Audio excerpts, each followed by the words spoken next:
نحمده ونصلي ونسلم على رسوله الكريم اما بعد اعوذ بالله من الشيطان الرجيم بسم الله الرحمن الرحيم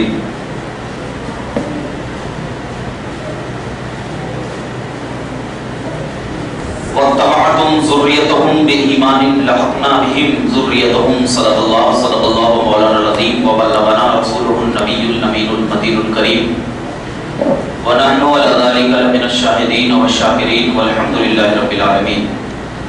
وقال الله تبارك وتعالى في مقام آخر آباؤكم وأبناؤكم لا تدرون أيهم أقرب لكم نفعا. صدق الله. ان الله وملائكته يصلون على النبي يا ايها الذين امنوا صلوا عليه وسلموا تسليما. اللهم صل على سيدنا وشفيعنا حبيبنا مولانا محمد بارك وسلم صلاة وسلاما عليك يا رسول الله صلاة وسلاما عليك يا حبيب الله صلی اللہ تعالی علیہ وسلم.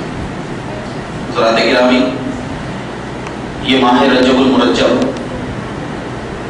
جو ہمارے لیے الحمدللہ ایک ایسا مہینہ ہے جس مہینے کی عزت و تقریب ہر مسلمانوں کے اوپر لازم ہے، کیونکہ نبی کریم صلی اللہ علیہ وسلم نے ارشاد فرمایا کہ اس ماہ رجب المرجب میں اگر کوئی بندہ مومن ایک روزہ رکھا کرتا ہے، اور اس کی تاریخ بتائی ہے 27 رجب المرجب کو، جس کی روایت نزہۃ المجالس میں بھی کی گئی اور کئی کتابوں میں اس کی روایت موجود ہے. 27 رجب المرجب کو جو بندہ مومن ایک روزہ رکھا کرتا ہے، اللہ تبارک و تعالی اسے 1000 روزوں کا ثواب عطا فرماتا ہے.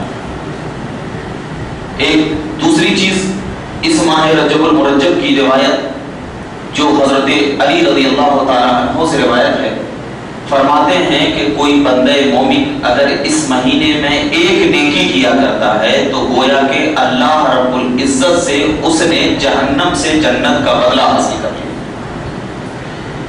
تو ان دونوں حدیث کی بنیاد پر یہ سمجھانا مقصد ہے کہ ماہ رجب المرجب میں صرف روزہ یا صرف نیکی کرنا، نیکی کئی طریقے کی ہوا کرتی ہے.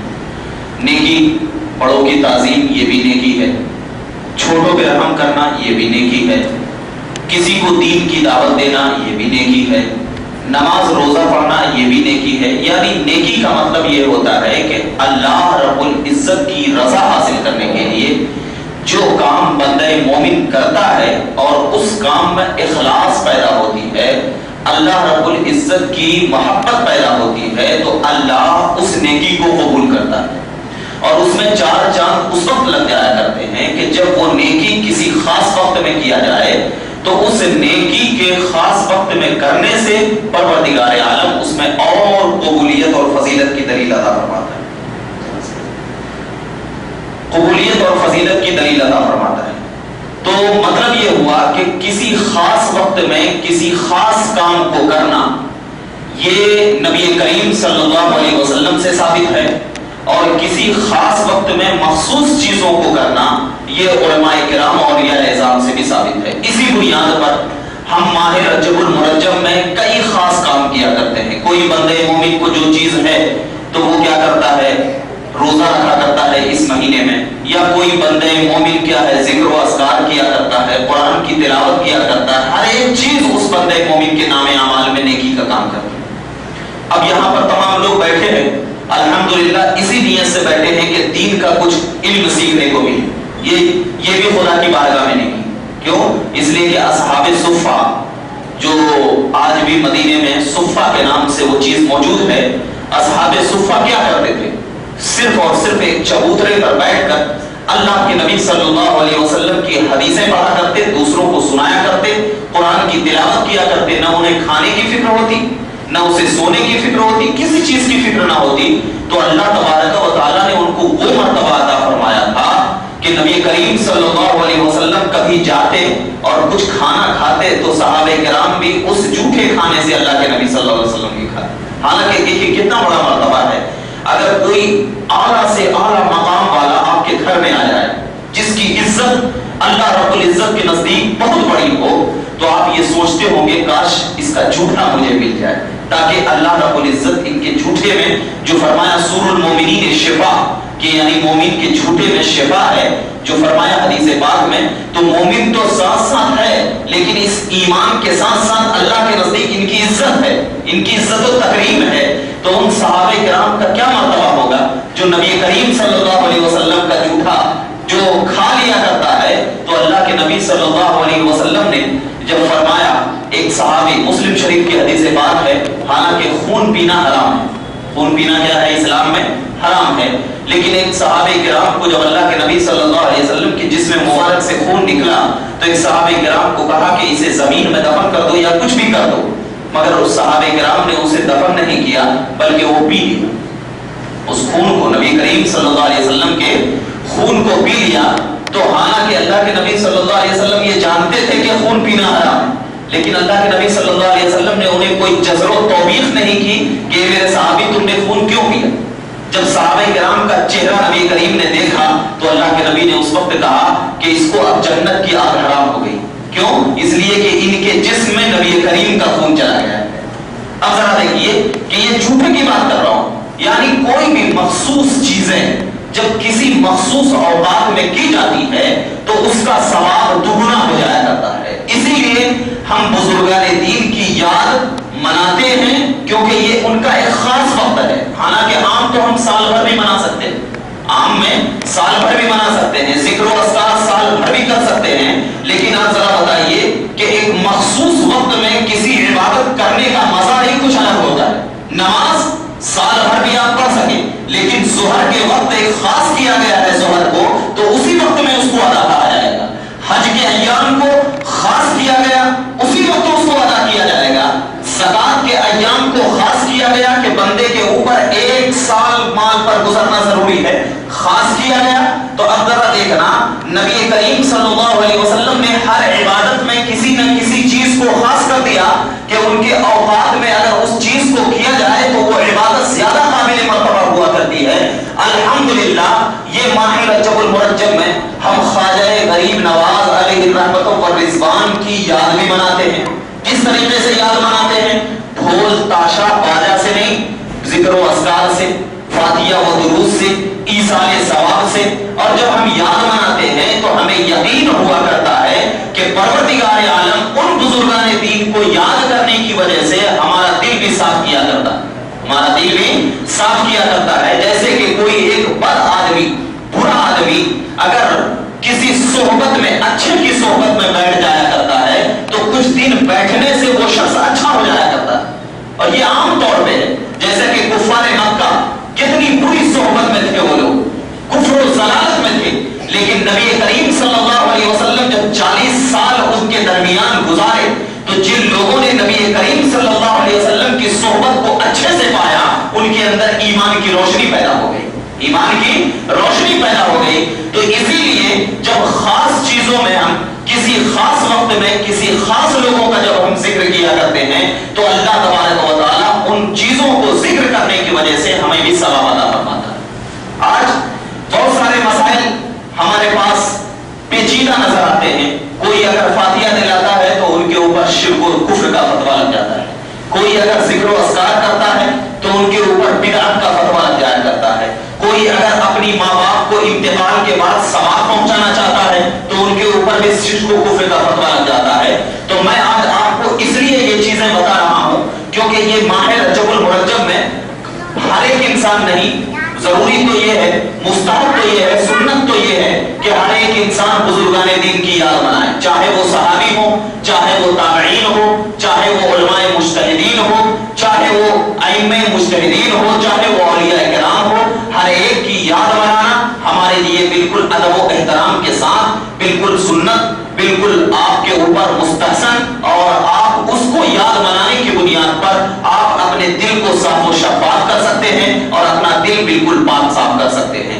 بہت سارے لوگ کہتے ہیں کہ یہ ایصال ثواب کا تصور جو ہے، یعنی مرنے کے بعد انسان ثواب نہیں پہنچتا، یہ آج کل ہمارے لوگوں کو کچھ بہکایا جا رہا ہے کہ آیا مرنے کے بعد کسی شخص کا اگر انتقال ہو جائے تو کیا اس کے انتقال کے بعد ہم کچھ ذکر و اذکار کے ذریعے اس کو ثواب پہنچا پہنچا سکتے ہیں یا نہیں پہنچا سکتے ہیں، یہ مسئلے پر آج میں آپ کے سامنے گفتگو کروں گا، کیونکہ جب یہ مسئلہ آپ کو آرام سے سمجھ میں آ جائے گا تو فاتحہ بھی سمجھ میں آ جائے گی، بزرگان دین کی یاد بھی سمجھ میں آ جائے گی، اور ہر وہ طریقہ سمجھ میں آ جائے گا جو لوگ ہمارے نوجوان کو، ہمارے بوڑھوں اور بچوں کو بہکا رہے ہیں۔ انشاءاللہ تبارک و تعالی یہ چیز اسی بنیاد پر میں نے آپ کے سامنے سورہ طور آیت نمبر 21 کی تلاوت فرمائی، جس کا معنی ہے والذین آمنوا واتبعتم ذریتهم بإیمان الحقنا بهم۔ ترجمہ اس کا سماعت فرمائیے کہ اور جو لوگ ایمان لائے، والذین آمنوا، اور جو لوگ ایمان لائے اور ان کی اولاد نے ایمان کے ساتھ ان کی پیروی کی، ان کی اولاد نے ایمان کے ساتھ پیروی کی۔ مطلب یہ ہے کہ اگر کوئی باپ ایمان لے آیا اور ان کی آل و اولاد ہوئی، اب ان کی آل و اولاد اپنے باپ کی پیروی کرتی ہوئی نظر آئی، کس صورت میں پیروی؟ برائی میں نہیں بلکہ ایمان کی صورت میں، کہ میرا باپ بھی مومن تھا تو اب میں بھی ایمان والا رہوں گا، تو اللہ تبارک و تعالیٰ فرماتا ہے کہ ان کی اولاد نے ان کی ایمان کے ساتھ ان کی پیروی کی، تو ہم ان کی اولاد سے ان کو ملا دیں گے، ہم ان کی اولاد سے کیا کر دیں گے؟ ان کو ملا دیں گے۔ اور دوسری آیت کریمہ وَاتَّبَعْتُمْ ذُرِّيَّتَهُمْ بِإِيمَانٍ أَلْحَقْنَا ذُرِّيَّتَهُمْ، یہ جو آیت کریمہ سورہ طور کی پڑھی میں نے، دوسری آیت کریمہ کیا ہے؟ آباؤکم وابناؤکم لا تدرون ایہم اقرب لکم نفعا۔ یہ آیت کریمہ کا ترجمہ آپ سماعت فرمائے، تمہارے والدین اور تمہاری اولاد، تم نہ ڈرو کہ نفع میں کون تمہارے زیادہ قریب ہے، تم نہ ڈرو کہ نفع میں کون زیادہ تمہارے قریب ہے۔ مطلب کیا ہے کہ اس کا مطلب آباؤکم یعنی تمہارے والد، جو بیٹا ہے اس کے والد، وابناؤکم تمہارے بیٹے، لا تدرون ایکم اقرب لکم نفعا، تم یہ خوف نہ کرنا کہ نفع میں کون زیادہ تمہارے قریب ہے۔ مطلب اب یہ دو آیت کریمہ کا تصور ذہن میں رکھیے۔ پہلی آیت کریمہ کہ جو لوگ ایمان لائے اور ایمان کی حالت میں اپنے والدین کی پیروی کی، حالت ایمان میں اپنے والدین کی پیروی کی، تو اب ان دونوں کو ان کے ساتھ ملا دیا جائے گا۔ اب ذرا بتائیے کہ ذرا دیکھنا اس آیت پہ ذرا غور کرنا، علماء کرام نے اس کی بہت ساری تفسیر فرمائی ہے، اور اس آیت سے یہ ثابت ہوتا ہے کہ ماں باپ کی نیکیوں کے سبب اولاد جنت میں جائے گی۔ کیسے جنت میں جائے گی؟ کہ ماں باپ نے ایمان لایا، اور جب باپ نے ایمان لایا اور حالت ایمان میں اپنی زندگی کو گزارا، اور حالت ایمان میں جب اپنی زندگی کو گزارا تو اس کے بعد جو اس کے آل و اولاد رہے صرف حالت ایمان میں ان کی پیروی کیا، ان کی پیروی حالت ایمان میں کیا، حالانکہ وہ نہ عبادت کیا کرتا نہ ریاضت کیا کرتا، کچھ بھی نہیں، بلکہ حالت ایمان میں صرف پیروی کیا۔ تو اب یہ بتایا گیا ہے کہ حالت ایمان میں پیروی کرنے کی بنیاد پر تمہارا باپ جو ایمان لایا ہے تو اس ایمان کی بنیاد پر تمہاری آل و اولاد بھی اپنے باپ کے سبب جنت میں داخل ہو جائے گی۔ اس کی تفسیر علماء کرام نے یہ فرمائی۔ دوسری تفسیر میں یہ ہے کہ اب جو تمہارے باپ ہیں یا تمہارے بیٹے ہیں تو یہ نہ تصور کرنا کہ میرا باپ زیادہ نیکوکار تھا یا میرا بیٹا تم نے زیادہ نیکوکار تھا، یہ تصور نہ کرنا، بلکہ تم اپنے آپ میں یہ خوف نہ کرنا کہ میں تو نیکوکار نہیں ہوں، میں تو گنہگار ہوں، میں تو عصیانکار ہوں، میرا باپ میرا بیٹا زیادہ نیکوکار تھا۔ تو اللہ تبارک و تعالیٰ فرماتا ہے کہ ایسا تصور نہ کرنا کہ تمہارے باپ نے جو نیکی کی یا تمہارے بیٹے نے جو نیکی کی تو ان دونوں کے نیکی کی وجہ سے اگرچہ تم گنہگار ہو، لیکن پروردگار عالم کل قیامت میں جب تمہارے بیٹے اور تمہارے باپ کو اپنے قریب بلا کر پوچھے گا کہ اے بندہ تم اپنی آل و اولاد کو، تم نے جو ایسا تمہاری آل و اولاد یا تمہارے باپ نے جو تم گناہ کرتے رہے نیکی نہیں کیا، تم اس کے لیے شفاعت کر سکتے ہو؟ تو اللہ تبارک و تعالیٰ کا وہ بندہ کہے گا مولا میں تو جنت میں جا رہا ہوں، میرے آل و اولاد کو بھی جنت میں داخل فرما دے۔ تو اللہ تبارک و تعالیٰ ان کی شفاعت کی بنیاد پر ان کی آل و اولاد کو بھی جنت میں داخل فرما دے۔ تو ذرا دیکھیے ان دونوں آیت کریمہ میں کیا ثابت ہوا کہ ایک کی وجہ سے دوسرے جنت میں داخل ہو سکتے ہیں، اور جنت میں کب داخل ہوگا؟ جب اس کی نیکیاں زیادہ ہوگی۔ جنت میں داخل کب ہوگا؟ جب اس کی نیکیاں زیادہ ہوگی، اور نیکی کرنے کے لیے نماز پڑھنا ہے، روزہ رکھنا ہے، حج کرنا ہے، زکات دینا ہے، حالانکہ ان تمام چیزیں وہ نے نہیں کیا، لیکن صرف ان کی آل و اولاد، ان کے آباء و اجداد اچھے تھے، ان کے آباء و اجداد کی وجہ سے اللہ تبارک و تعالیٰ انہیں بھی جنت میں داخل فرما دے۔ یہ چیزیں تو اب